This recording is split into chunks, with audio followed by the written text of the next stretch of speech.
नमस्कार दोस्तों। आज हम डिस्कस करने वाले हैं इंटेलिजेंस को लेकर। जिस तरह से बहुत सारे बच्चों से, टीचर से, दोस्तों से, और भी लोगों से डिस्कस किया, पता किया, तो इंटेलिजेंस को लेकर एक बहुत बड़ा कंफ्यूजन है। जिस तरह से इंटेलिजेंस की जो लोगों ने डेफिनेशन, जो एक धारणा बना रखी है, उनका मतलब क्या है कि जो ज़्यादा स्कोर करता है, जो ज़्यादा पढ़ाई में इंटेलिजेंट है, वही उसका आईक्यू लेवल अच्छा होता है। और जो पढ़ाई में अच्छा नहीं होता है, जो ज़्यादा स्कोरिंग नहीं कर पाता, इसका मतलब उसका आईक्यू लेवल कम होता है। लेकिन दोस्तों, रियलिटी में ऐसा नहीं है। आईक्यू एक अलग चीज़ है, वो स्कोरिंग से जोड़कर नहीं देखी जा सकती। जो यानी कि जो लिखे पढ़े नहीं होते थे, उनके अंदर भी आईक्यू बहुत अच्छा होता था और बहुत कम होता था।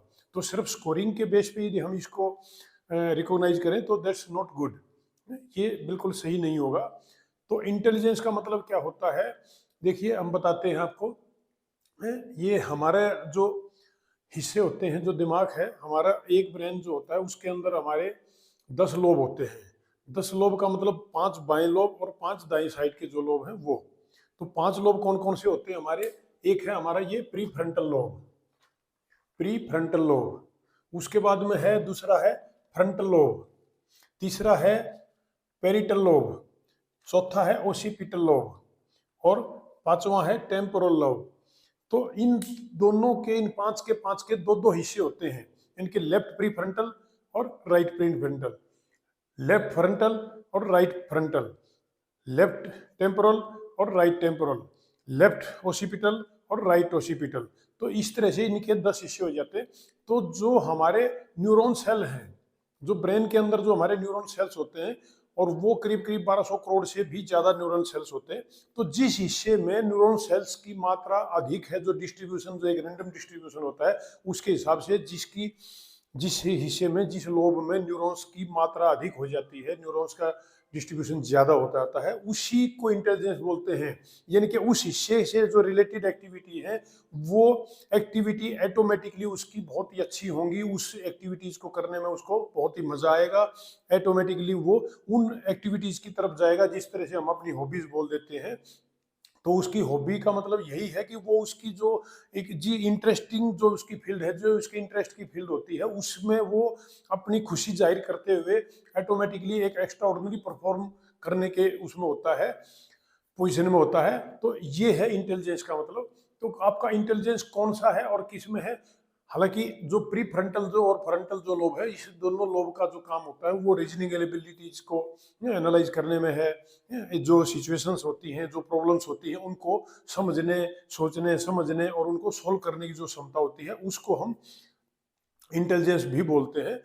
लेकिन वो जो लॉजिकल इंटेलिजेंस है, उसके उससे संबंधित हो जाता है। जबकि इंटेलिजेंस तो हमारे 8 के 8 होते हैं, जिसमें आपने पहले भी मैंने जो वीडियो बनाई है उसमें बताया भी है।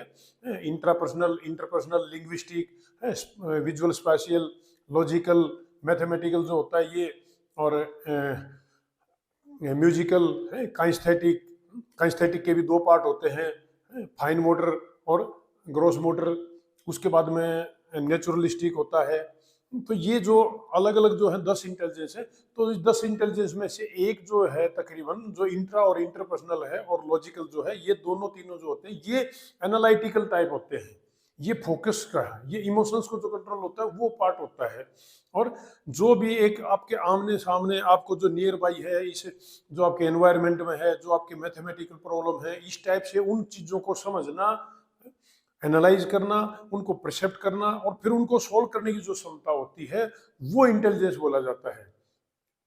तो उस इंटेलिजेंस को किस तरह से काउंट किया जाता है? इंटेलिजेंस क्वोशेंट, जिस तरह से हम बोलते हैं, इंटेलिजेंस क्वोशेंट होता क्या है, किस टाइप से वो उसको निकाला जाता है, आज उसके बारे में डिस्कस करेंगे कि इंटेलिजेंस लेवल किसका एवरेज में है, किसका एवरेज से ज्यादा है और किसका एवरेज से कम होता है, और वो क्यों होता है।